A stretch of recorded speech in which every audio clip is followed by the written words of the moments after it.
আপনারা দেখছেন IPL 2025 point টেবিলটা আপডেট দেওয়া হয়েছে 21 মে 2025।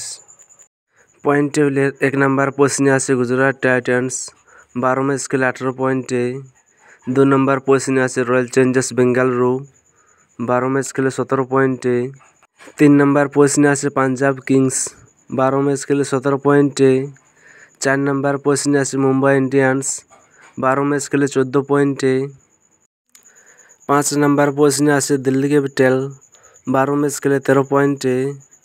6 নম্বর পজিশনে আছে কলকাতা কিংস রাইডার্স 13 ম্যাচ খেলে 12 পয়েন্টে। 7 নম্বর পজিশনে আছে লখনৌ সুপার জায়ান্ট 12 ম্যাচ খেলে 10 পয়েন্টে। 8 নম্বর পজিশনে আছে সানরাইজার্স হায়দ্রাবাদ 12 ম্যাচ খেলে 9 পয়েন্টে। 9 নম্বর পজিশনে আছে রাজস্থান রয়্যালস 14 ম্যাচ খেলে 8 পয়েন্টে। 10 নম্বর পজিশনে আছে চেন্নাই সুপার কিং 13 ম্যাচ খেলে 6 পয়েন্টে।